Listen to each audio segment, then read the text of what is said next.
Why start a garden? Gardening is a great way to incorporate eco-friendly living for a variety of reasons. First, you're reducing the amount of resources and emissions that go into growing conventional food. Second, you're reducing the amount of materials needed for food packaging, which can account for a lot of individual waste. Third, you control and know exactly what has been added onto your food in terms of pesticides, fertilizers, and herbicides, and can decide if you want or need to use them on your own plants. Now here are the steps on creating an indoor and or yard garden. Number 1, understand your local topography. Determine your growing zone. The most important thing to do is really thorough research about your particular growing season, what soil condition you may have, what pests are common in your area, and especially how much water you will realistically need to be successful. Number 2, start small. Use containers, even hanging containers. Determine what types of vegetables, herbs, fruit you're planning to grow, and how many of each.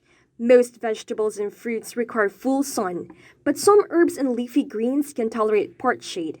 Herbs can be grown inside as well, in a bright window. Once you determine what types of plants you want to grow, you can decide where you'll grow them. Choose plants according to the light available and the amount of space you have for them to grow. Growing plants vertically in pots on walls, posts, and fences is a good way to save space. Number 3. Good gardens begin with good soil. Invest in a few bags of good composted soil. Over time, you can enrich your soil and even make your own by composting. Having homegrown compost eliminates the need to purchase fertilizer in that plastic bag too.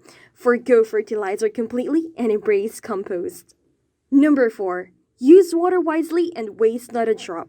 Collect rainwater and gray water for your plants using pails or barrels. Protect water collection containers from mosquitoes by putting lids on them. And number 5, start from seeds. Purchasing established plants in plastic pots can get pricey, but starting your garden from seeds, that's free, especially if you saved seeds from last year's produce. Now here's a pro tip. Save your scraps. Instead of composting everything, set aside some scraps and leftovers of your veggies, fruits, and herbs after meal prep. Afterwards, dry them out overnight.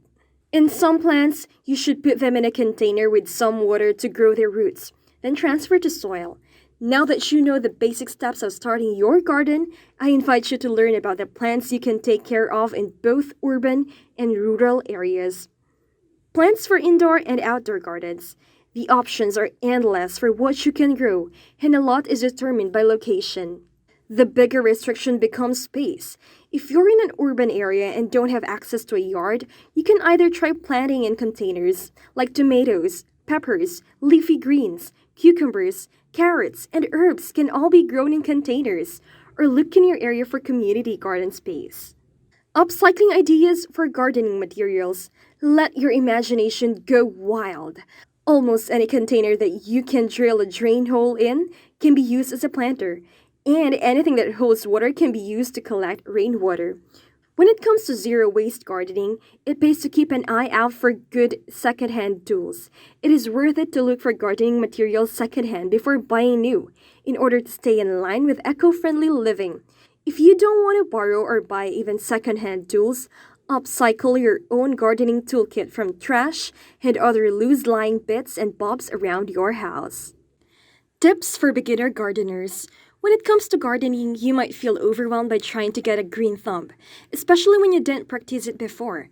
But you shouldn't fear. Like anything worthwhile to do, just do it.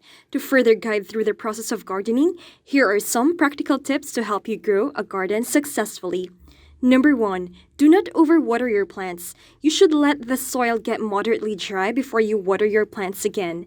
Number 2, avoid pesticides and herbicides completely. You can use eco-friendly substances to repel bugs and other pests. Sometimes one plant variety can protect another while getting various benefits itself. Number 3, avoid railroad ties. When clearing a space or making raised beds, avoid railroad ties.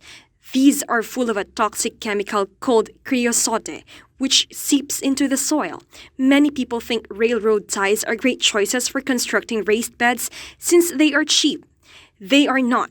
Look for salvage or reclaimed woods or boards, or as a last resort, newly cut boards. Number 4. Conduct regular maintenance. Be sure to dispose of diseased plants and leaves, burn, trash, etc. Do not compost diseased organic material. Number 5. Network with your gardening community.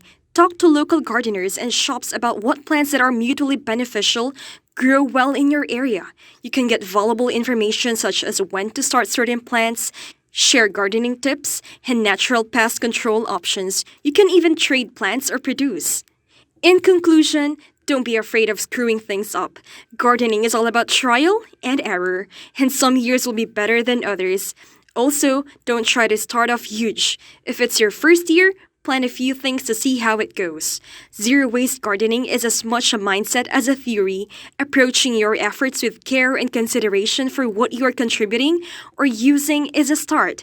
When you start growing your own food, you already start a zero-waste lifestyle. It's a very fulfilling activity to see life sprung forth from the earth through your efforts, and it will also make you healthier with the exercise and the wholesome fruits of your labor.